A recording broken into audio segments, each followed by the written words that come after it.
જડકલા ગામના ખેડૂતે સરકારી યોજનાનો લાભ મેળવી ઝટકા મશીન ફિટ કરાવ્યું. જડકલા ગામે એક ખેડૂતે સરકારી ખેતીલક્ષી યોજનાનો લાભ મેળવીને પોતાના ખેતરમાં ઝટકા મશીન ફિટ કરાવ્યું છે.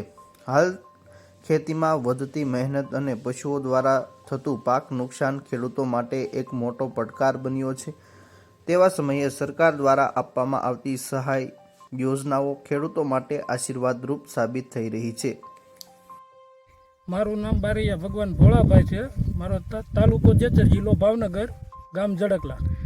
વડીલ, તમે કેટલા વર્ષથી ખેતી સાથે જોડાયેલા છો અને અગાઉ કેવો વ્યવસાય કરતા હતા? હું 10 વર્ષથી ખેતીમાં જોડાયેલો છું. અમારે ડુંગરાવાળો વિસ્તાર છે.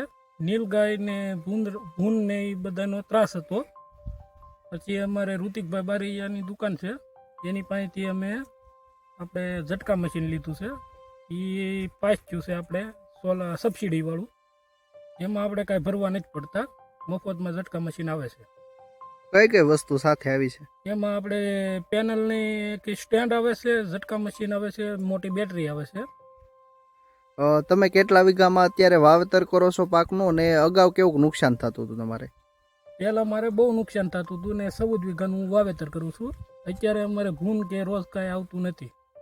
ઝટકા મશીન ફિટ કર્યા બાદ ફરતે શું લગાવ્યું છે અને તેનાથી ફાયદો શું થાય છે તમને?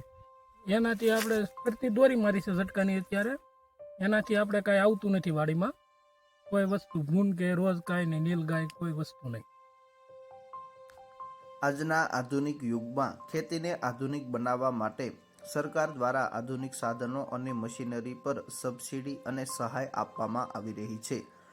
ખાસ કરીને ખેતી પાકને નુકસાન પહોંચાડતા જંગલી પશુઓ માટે ઝટકા મશીન સહિતની સામગ્રી ખેડૂતોને યોજના અંતર્ગત આપવામાં આવી રહી છે. ત્યારે ભાવનગર જિલ્લાના જેસર તાલુકાના જડકલા ગામે રહેતા બારૈયા ભગવાનભાઈ, જેઓ છેલ્લા ઘણા સમયથી ખેતીના વ્યવસાય સાથે જોડાયેલા છે, તેઓનું ખેતર ડુંગરાઓ નજીક આવેલું હોવાના કારણે અવારનવાર તેઓના ખેતરમાં જંગલી પ્રાણીઓ નુકસાન પહોંચાડતા હતા, જેથી ખેડૂતને રાત્રે પણ પોતાના ખેતરમાં ધ્યાન રાખવા માટે જવું પડતું હતું. પરંતુ તેઓએ સરકારી યોજનાનો લાભ મેળવી પોતાના ખેતરમાં 14 વીઘા ખેતર ફરતે સોલાર ઝટકા મશીન લગાવ્યું છે, જેથી હવે તેઓને રાત્રે અને દિવસે પણ ધ્યાન રાખવા જવાની જરૂર પડતી નથી.